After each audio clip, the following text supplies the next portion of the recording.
Hello, my name is Stefan Foulon and welcome to the Norma Academy. Today we will talk about how to become a better shot at a driven hunt. We will talk about shot placement on moving boar, and I will show you all my tips and tricks you need to become a successful hunter on a driven hunt. So the unexperienced hunter maybe thinks, well, I just aim dead end on the boar, I aim at the shoulder and we have a dead boar. But that's actually not the fact. We have to consider that we have many variables that differ from hunt to hunt. So first of all, our target size differs, our distance to the target differs, and the speed of the target of the wild boar differs as well. Then we might have a fast or a slow traveling caliber. That's also a factor to consider. So all these points, and to judge them at the right time, at the right point, make the difference between a missed or a bad shot and a clean and ethical kill.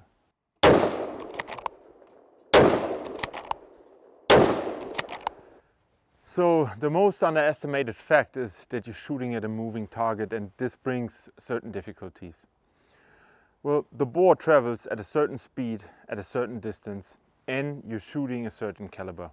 The caliber could be a fast one like the 300 Winchester Magnum, or a slower traveling caliber than like the 9.3 by 62.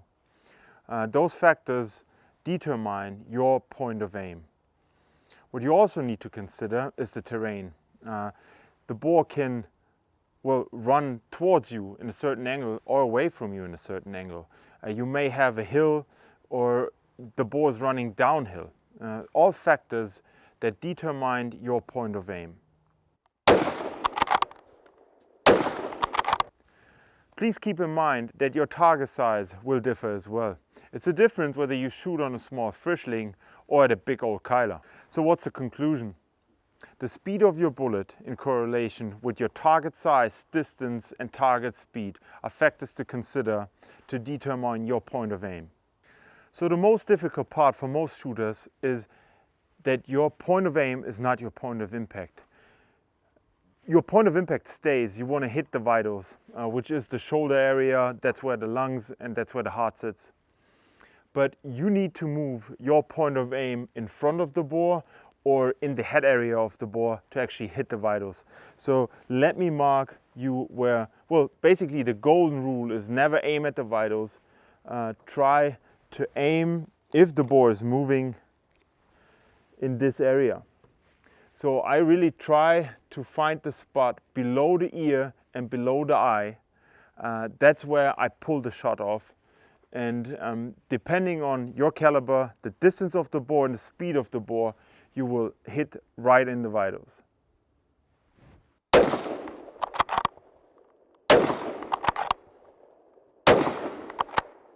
The further your boar is away and the faster it runs, the more you need to move your point of aim in front of the boar.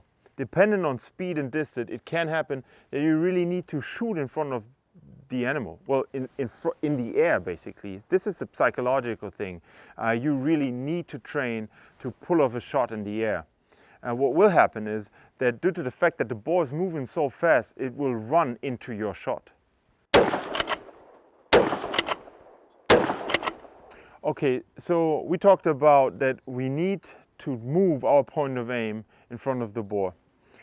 So let's talk about the technique of where to pull off the shot.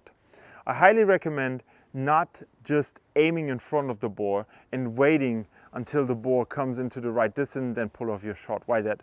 Because if you're holding the rifle still like this, you will have this movement. You will have this up and down movement and this left and right movement that everyone of us knows if you ever looked free-handed through a rifle scope.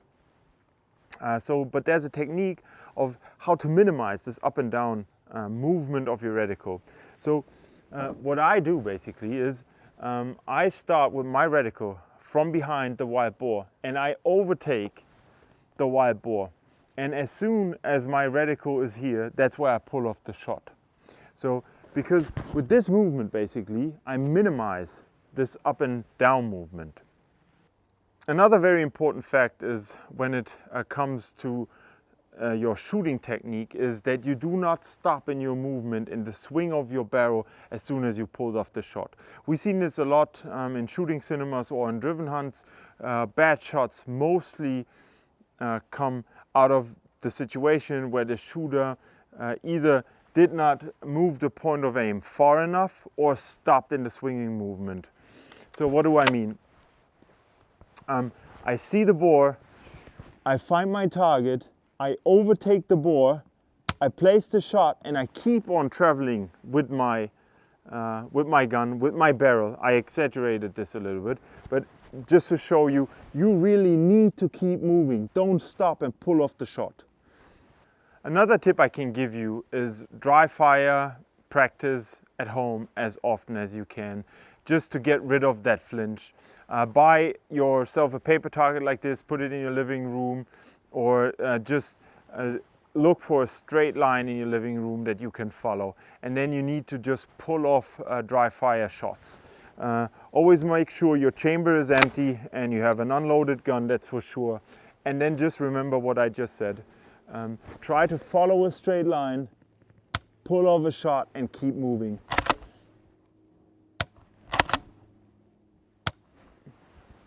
So with this dry fire practice, you're really working against the flinch.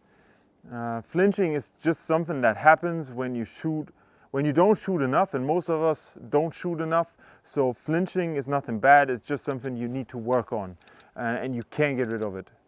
So I hope you learned something today. If you liked the video, give me a thumbs up and leave a subscription at the Norma YouTube channel. This helps us to produce videos like this for you. So stay safe and keep on hunting.